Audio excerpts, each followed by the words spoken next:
बंदो गुरुपद कंज कृपा सिंधु नररूप हरि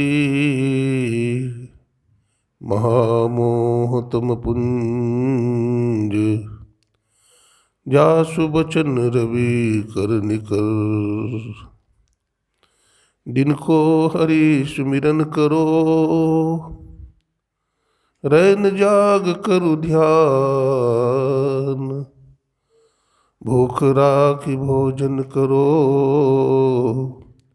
तजिसो बन को बान 8 पहर 4 पहर नहीं जग सके आधी रात सुजाग उठ बैठो रटना रटो प्रभु से लाभो हेत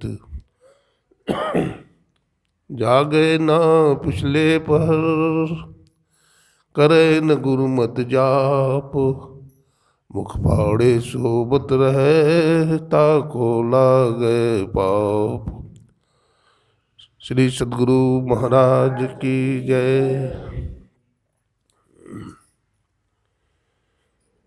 अव्यक्त रूप में अनंत श्री विभूषित परमाराध्य ब्रह्मलीन गुरुदेव के त्रैलोक पावन पाद पद्मों में कोटि कोटि नमन। गुरुदेव के मस्तिष्क स्वरूप ब्रह्मलीन पूज्यपाद महर्षि संत सेवी परमहंस जी महाराज, उनके हृदय स्वरूप पूज्यपाद ब्रह्मलीन महर्षि साई स्वामी जी महाराज तथा संत मत के वर्तमान आचार्य महर्षि हनंदन जी महाराज के चरणों में कोटि कोटि नमन, कोटि कोटि प्रणाम। वंदनीय साधु समाज, सत्संग प्रेमी सज्जनों, भक्तिमती माताओं बहनों, सबों को नमन, सबों को प्रणाम।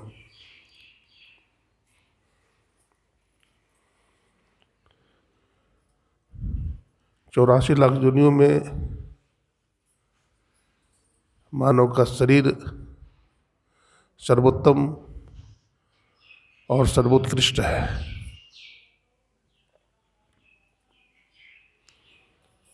गोस्वामी जी लिखते हैं, नर समान नहीं कबनिक देही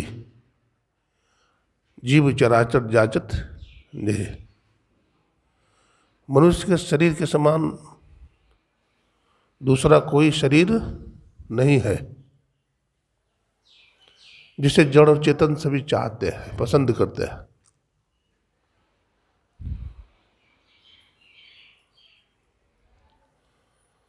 एक बार भगवान बुद्ध के पास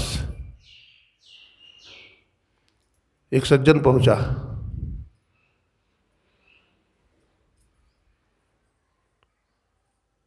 वो मानव शरीर की उपादेयता को जानना चाहता था, मानव शरीर की महत्ता को जानना चाहता था। उन्होंने भगवान बुद्ध से पूछा कि बनते, मानव जीवन की क्या महत्ता है, मुझे बताए। तो भगवान बुद्ध ने उसको एक चमकीला पत्थर दिया, बोला ले जाओ, इसका दाम बाजार में पूछ कर के आओ। उसको लेकर चला गया। एक आलू की दुकान में गया, बोला इसका कीमत क्या है? बोला इसका कीमत क्या रहेगा, पत्थर है, लेकिन चलो चिकना पत्थर है, बटखारा के काम में आ जाएगा। इस पत्थर के बदले एक बोरा आलू दे दूंगा। फिर चला गया संतरा की दुकान में, बोला पत्थर लोगे? बोला हाँ, चिकना पत्थर है, चमकीला पत्थर है तो ले लूंगा। इसके बदले में क्या दोगे? कहा 5 दर्जन संतरा दे दूंगा। वहां से आगे गया तो एक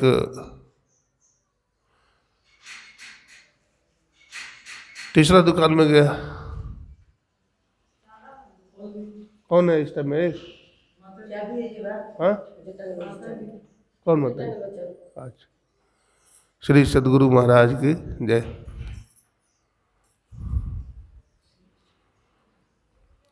तो तीसरा आदमी से पूछा, तो तीसरा आदमी ने बताया कि हाँ ले लूँगा, क्या दाम दोगे? तो कहा कि इसका 1 लाख रुपया दूंगा। चौथा दुकान में गया, बोला इसका कीमत क्या है? बोला इसका कीमत 1 करोड़ रुपया दे दूंगा। इस तरह से कई दुकान में पूछता हुआ, बेचना तो था नहीं, पूछना था। भगवान बुद्ध के पास गया, भगवान बुद्ध ने पूछा, इसका कीमत पूछा? बोला हाँ पूछा। क्या बताया? बोला पहला दुकानदार ने इसका कीमत 1 बोरा आलू बताया, दूसरा संतरा वाले ने इसका कीमत 5 दर्जन संतरा बताया, तीसरा दुकानदार ने इसका कीमत 1 लाख बताया, चौथा दुकानदार ने इसका कीमत 1 करोड़ बताया।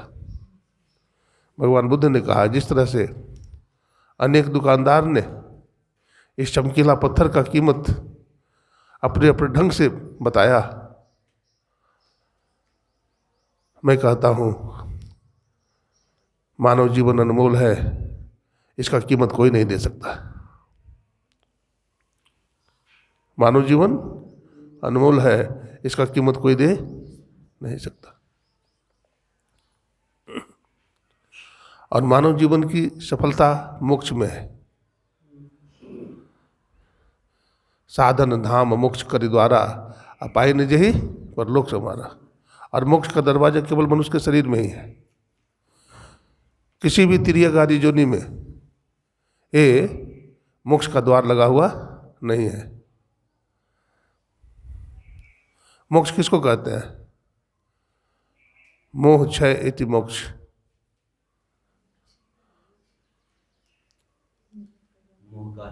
मोह का क्षय हो जाना, विषय विकार का नष्ट हो जाना, खड़ विकार का समाप्त हो जाना, मन परमात्मा में लग जाना और सारे जड़ और चेतन शरीर से पार हो जाना। गुरु महाराज कहते हैं, पार गमन ही सार भगति है, लोहिया ही में धार, यही मानुष देह सबैया में करु परमेश्वर में प्यार। तो पारगमन क्या है? यही पारगमन है। स्थूल सूक्ष्म कारण महाकारण और कवल्य के पार चला जाना भी पारगमन।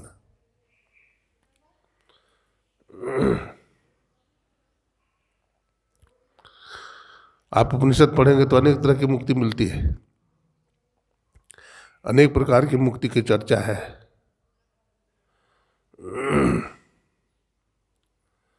लेकिन वो सब मुक्ति से जीव का कल्याण नहीं होता है।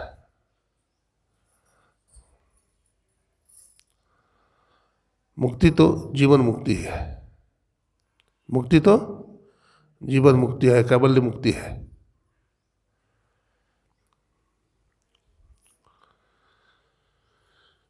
इसलिए भक्ति करने में पूरी सावधानी चाहिए।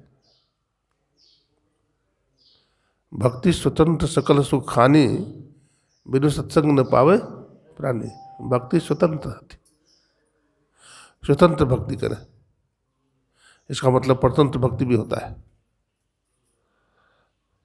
तो स्वतंत्र भक्ति करेंगे तो आवागमन के चक्र से क्या होंगे? छूट जाएंगे। भगवान कृष्ण कहते हैं, हे अर्जुन हमारे शरण में आ जाओ। अर्जुन शरण में आता नहीं है। अर्जुन को मोह हो गया है।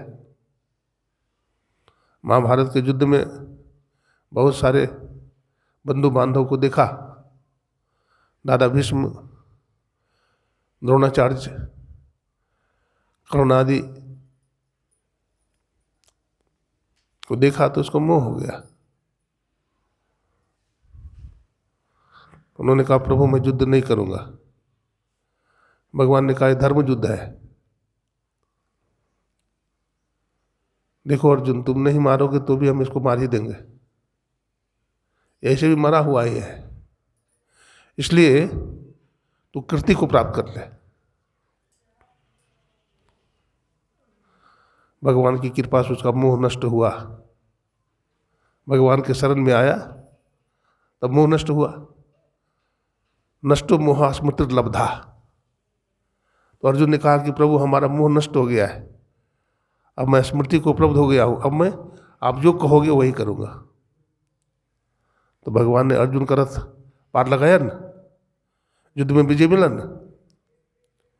याद रखिए, जीवन में अगर किसी संत महापुरुष को अपने रथ पर नहीं बैठाया है तो हमारा रथ कौन सा जंगल में, बियाबान जंगल में भटक जाएगा, इसका कोई हिसाब नहीं है।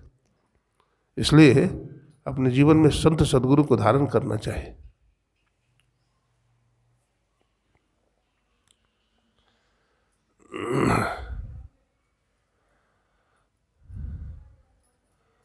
एक अंग्रेज पति पत्नी दोनों भारत आ रहा था, तो स्टीमर था, स्टीमर में बैठा, बड़ी भीड़। आप गंगा सागर जाइए तो, मैं गया था गंगा सागर, बड़ी भीड़, कोलकाता से जाना पड़ता है।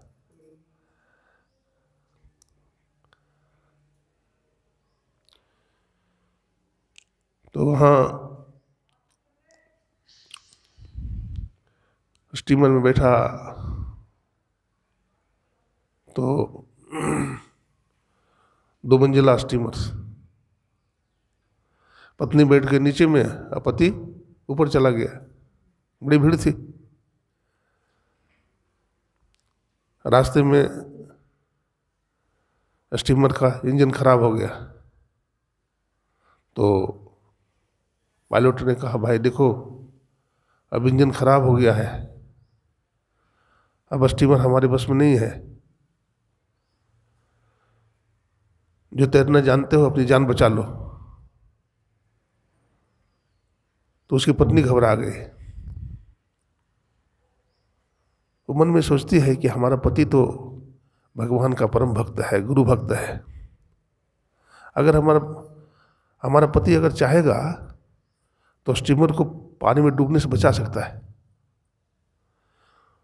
वो दौड़ी हुई चली गई 2 मंजिला पर। उसका पति भजन गाने में मस्त था, मस्ती में भजन गा रहा था। इसकी पत्नी जाकर के पकड़ के झकझोरा, कहा देखते नहीं हो स्टीमर डूब जाएगा पानी में, इतने लोग मर जाएंगे और हम लोग भी मर जाएंगे, कुछ करो, अगर तुम चाहोगे तो स्टीमर को डूबने से बचा लोगे।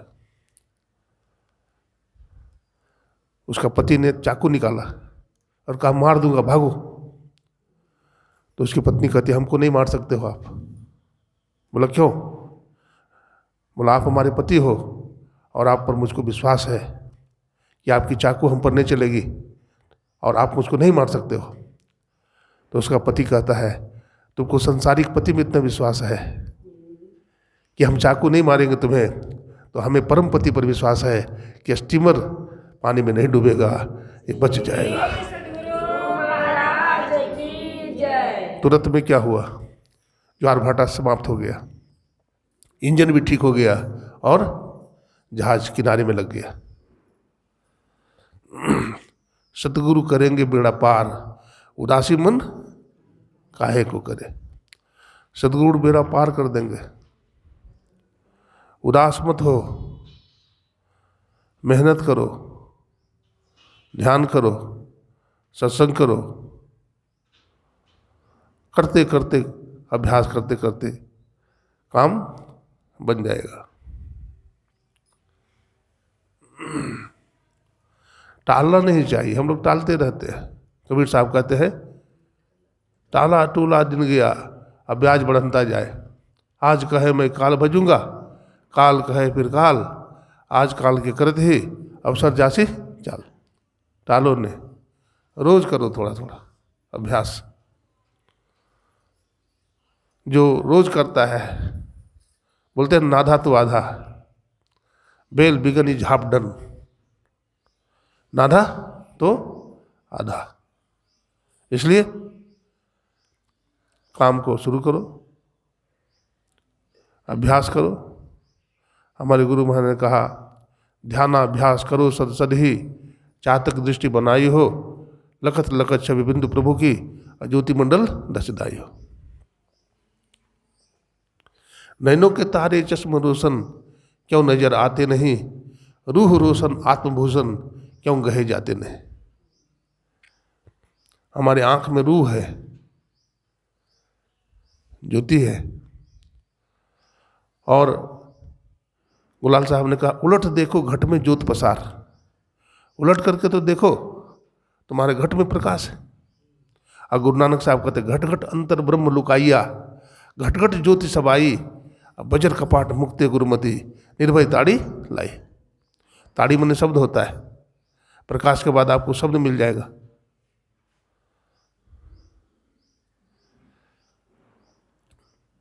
तो जरूरत है कि हम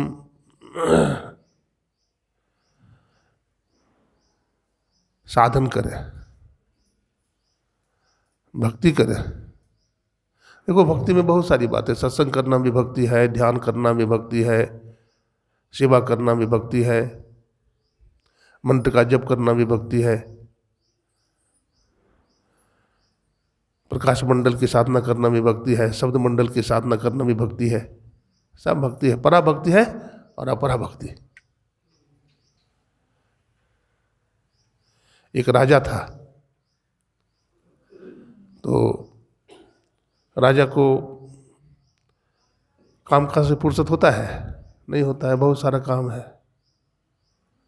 लेकिन था धर्मात्मा, काम करते हुए भी प्रभु का चिंतन करता था। जितना बनता था उतना करता भी था। एक बार उसको बीमारी हो गई, बहुत पुराना बीमारी लग गया। उसका किडनी फेफड़ा सब खराब हो गया। पैसा की कमी नहीं, डॉक्टर ने सलाह दिया कि भारत में ठीक नहीं होगा, रेफर कर दिया, बोला विदेश चले जाओ।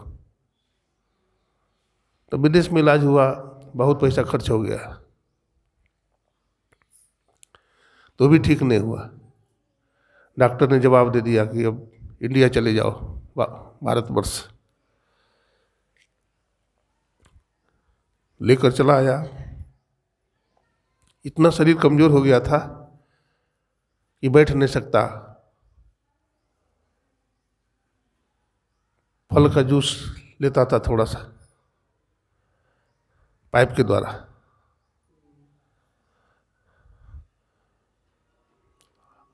बिस्तर पर कराहते रहता था। उसके मंत्री को चिंता हुई कि क्या राजा साहब लगता है मर जाएगा। उसी समय में एक वैद्य जो है हाक लगा रहा था, किसी भी प्रकार की बीमारी हो सबका इलाज मैं करता हूँ। तो मंत्री के कान में आवाज गई। तो मंत्री ने सोचा कि क्यों नहीं इस वैद्य को बुलाए। मंत्री चला गया वैद्य के पास, बोला हमारे राजा साहब का किडनी फेफड़ा खराब हो गया है, आप इलाज कर देंगे? बोला हाँ, मैं इलाज कर दूंगा। तो मंत्री ने कहा कि ठीक है, चलो। तो वैद्य ने कहा कि एक शर्त होगा। बोला क्या? बोला राजा ऐसे ठीक नहीं होगा, किसी स्वस्थ बालक के कलेजे से दवा बनेगी। बोला कोई बात नहीं। मंत्री बड़ा ज्ञानी था। मंत्री ने सोचा एक राजा के चलते एक का प्राण लिया जा सकता है, क्योंकि राजा जो होता है भगवान होता है, इसलिए एक व्यक्ति का प्राण लिया जा सकता है। लेके चला आया वैद्य को। वैद्य राजा के पास गया, नवज टटोल के देखा, दर्द के मारे वो तड़प रहा था।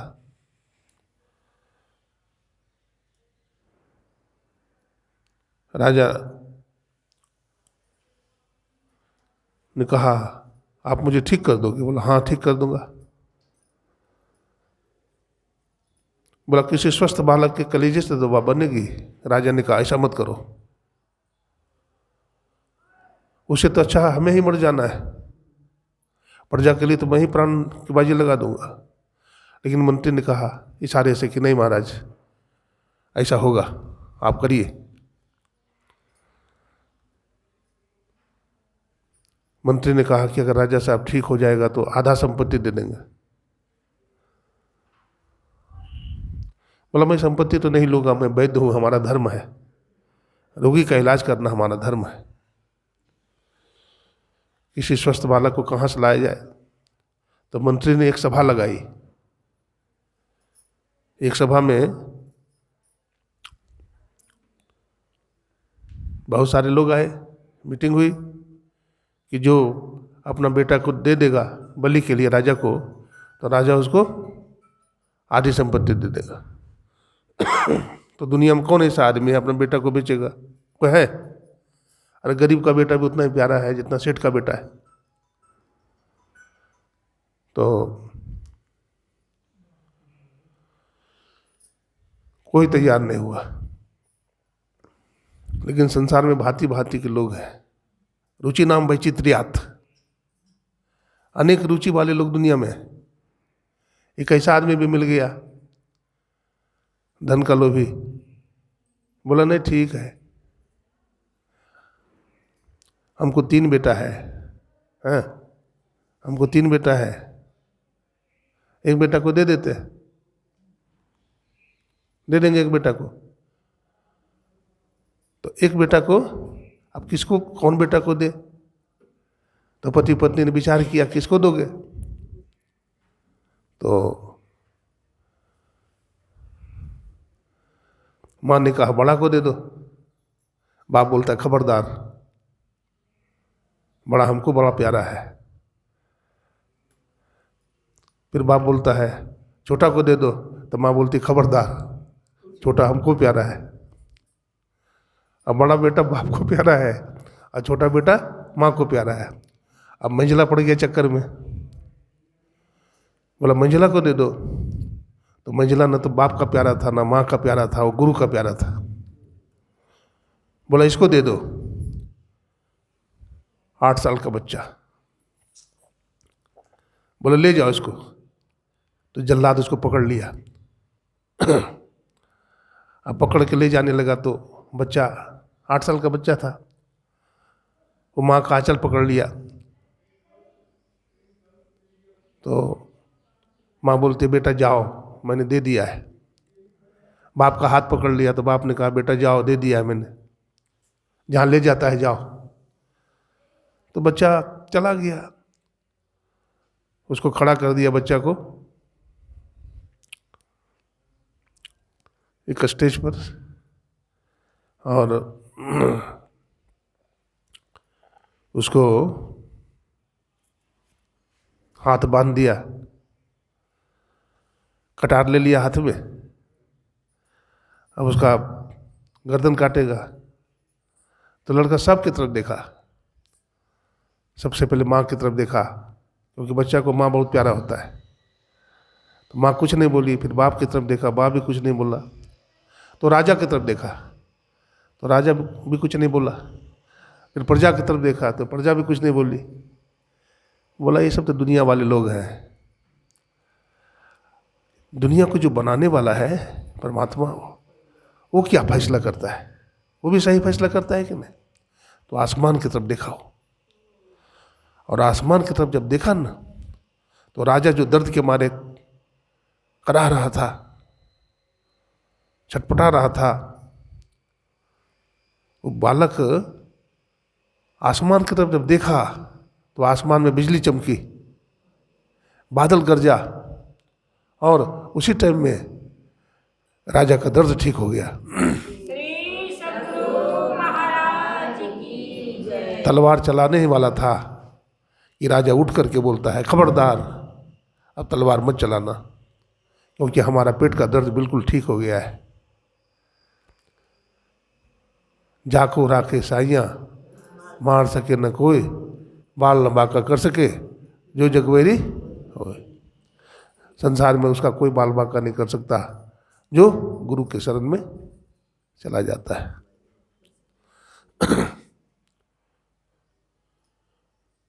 गुरु महाराज कहते हैं, गुरु की भक्ति साधु की सेवा बिन कछु ही नहीं पाया हो। याते भजो गुरु गुरु निधि ही, रहो चरण लो लाई हो। ध्यानाभ्यास करो सत्सद ही, चातक दृष्टि बनाइए। चातक दृष्टि बनाइए, चातक की तरह दृष्टि बनाइए, ध्यान कीजिए। स्वामी विवेकानंद जी महाराज ने कहा, शिकागो के धर्म सम्मेलन में गुरु के बारे में बोला, गुरु की महिमा का बखान किया। As a gardener increases the beauty of the trees and plants of them with skill, as a barber enhances the beauty of the man's face and makes it lovelier. सदगुरु क्या है तुम जानते हो? कहा, जैसे कुंभकार मिट्टी से घड़ा बना देता है, कारपेंटर बड़ी लकड़ी से सुंदर टेबल कुर्सी बना देता है, खिलौना बना देता है, कुंभकार मिट्टी से सुंदर घड़ा बना देता है। जब स्वामी विवेकानंद जी का प्रवचन शिकागो के धर्म सम्मेलन में हुआ, बड़े बड़े लर्नड पर्सन, विद्वान का प्रवचन हुआ, लेकिन स्वामी विवेकानंद जी का प्रवचन थोड़े समय में हुआ। दूसरा दिन सारे मैगजीनों में, सारे समाचार पत्रों में रंगीन फोटो उनका आया, उनकी जय जयकार।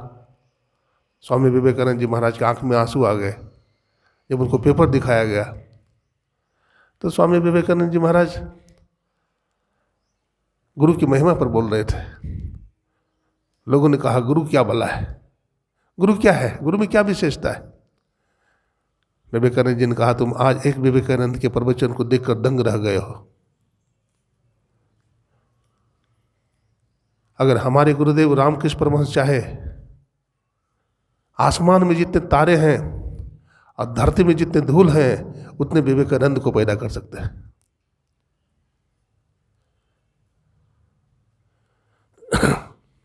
गुरु की महिमा है, सदगुरु की महिमा अनंत। अनंत किया उपकार, लोचन अनंत उघारिया, अनंत दिखावनहार। लोचन को उघारने वाले कौन है? गुरु ज्ञान सूर्य रूप, उनकी ज्योति अनूप, उनके नासे तमकूप, बजो साध गुरु है। गुरु खोले तिल द्वार, वो ब्रह्मांड में पैसार, लखी ज्योति अपार, बजो साध गुरु है। दे सुरत शब्द भेद, मिटा देते भवभेद, करिए गुरु की उम्मीद, बजो साध गुरु। गुरु की उम्मीद करना चाहिए, दुनिया को उम्मीद नहीं करना चाहिए। दुनिया को उम्मीद करेंगे भी तो क्या होगा? करिए गुरु की उम्मीद, बजो साध गुरु है।